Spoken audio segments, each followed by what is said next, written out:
उत्तराखंड में हड़कंप, सीएम धामी ने एक झटके में डीएफओ की कुर्सी उड़ाई। तेंदुए का आतंक चरम पर, 55 स्कूल बंद, सरकार का गुस्सा फूटा। सीएम का अल्टीमेटम, 30 मिनट में टीम नहीं पहुंची तो कार्रवाई तय। बड़ी खबर, बहुत बड़ी खबर उत्तराखंड से आ रही है, जहां बढ़ते वन्य जीव संघर्ष के बीच आखिरकार गिर ही गई एक बड़ी कुर्सी। मुख्यमंत्री पुष्कर सिंह धामी ने एक झटके में पौड़ी के डीएफओ को उनके पद से हटा दिया। जी हाँ, तेंदुए के आतंक से कांप रहे थे गांव और बंद पड़े स्कूलों के बीच मुख्यमंत्री ने ऐसा एक्शन लिया जिसकी गूंज देर तक सुनाई देगी। पिछले हफ्तों में पहाड़ के सैकड़ों गांव में गुलदार ने ऐसा आतंक फैलाया है कि बच्चे घरों से निकलने से डरने लगे।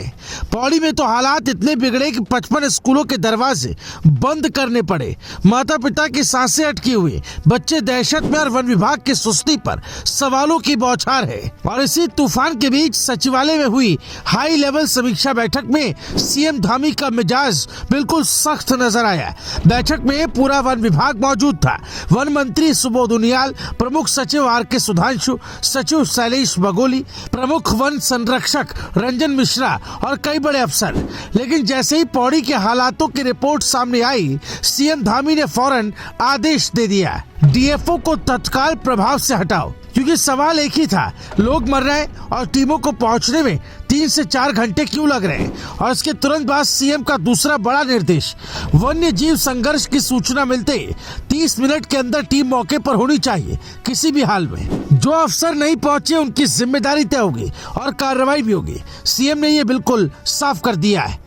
उन इलाकों में जहां जंगली जानवरों का आतंक सबसे ज्यादा है, सरकार बच्चों को एस्कॉर्ट करके स्कूल तक ले जाएगी और वापस घर छोड़कर आएगी। जी हाँ, ये पहली बार है जब उत्तराखंड में खुद सरकार बच्चों को स्कूल सुरक्षा कवच देने जा रही है। वन विभाग प्लस जिला प्रशासन, ये संयुक्त एस्कॉर्ट टीम होगी जो बच्चों को सुरक्षा देगी। तेंदुए, भालू और जंगली जानवरों को बचाकर बच्चों को सुरक्षित पहुंचाया जाएगा। ये दूसरा बड़ा फैसला था। अब सुनिए तीसरा बड़ा निर्णय। अगर किसी परिवार का कमाने वाला सदस्य तेंदुए या किसी अन्य जंगली हमले की भेंट चढ़ जाता है तो उस परिवार का भविष्य बर्बाद ना हो, इसलिए वन विभाग को 2 हफ्ते में नई नीति लाने का आदेश दिया गया। इस नीति में परिवार की आजीविका, रोजगार और आर्थिक सहायता सभी कवर होंगे। धीरे नहीं, धामी चाहते हैं तत्काल एक्शन। सीएम ने अफसरों को स्पष्ट शब्दों में कहा, जिन भी उपकरणों, कैमरों, ड्रोन या तकनीक की जरूरत पड़े तुरंत खरीदो, तुरंत लगाओ और जंगल बस्ती के बीच की दूरी को सुरक्षित करो। उन्होंने जोर देकर कहा, पहली प्राथमिकता लोगों की जान है। वन्य जीवों का सम्मान जरूरी है, लेकिन इंसानों की सुरक्षा उससे भी ज्यादा जरूरी है। अफसरों को जो निर्देश दिए गए उनमें संवेदनशील क्षेत्रों में सीसीटीवी और कैमरों से लगातार निगरानी, बस्तियों के आसपास जंगली झाड़ियों की सफाई अभियान, रोजाना ग्रामीणों से संवाद, बच्चों और महिलाओं को विशेष जागरूकता प्रशिक्षण। क्योंकि तस्वीरें डरा रही है। जंगल अब जंगल तक सीमित नहीं रहा। गुलदार इंसानी घरों के बिल्कुल पीछे घूमते दिख रहे हैं। और अब सरकार ने साफ कह दिया, अब कोई लापरवाही बर्दाश्त नहीं है।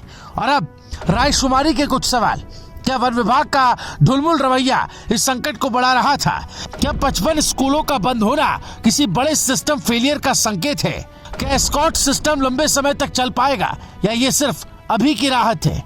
क्या डीएफओ को हटाना पहला कदम है या आगे और बड़ी कार्रवाइयां होंगी? इन सवालों का जवाब आने वाले दिनों में मिलेगा, लेकिन इतना साफ है, सीएम धामी अब वन्य जीव संघर्ष को किसी भी कीमत पर बढ़ने नहीं देंगे। अगर आप भी चाहते हैं कि हम इस मुद्दे को और गहराई से उठाते रहें तो वीडियो को लाइक जरूर करें, अपनी राय कमेंट में लिखें और उत्तराखंड की असली और बड़ी खबरें सबसे पहले देखने के लिए रायशुमारी को सब्सक्राइब कर लें।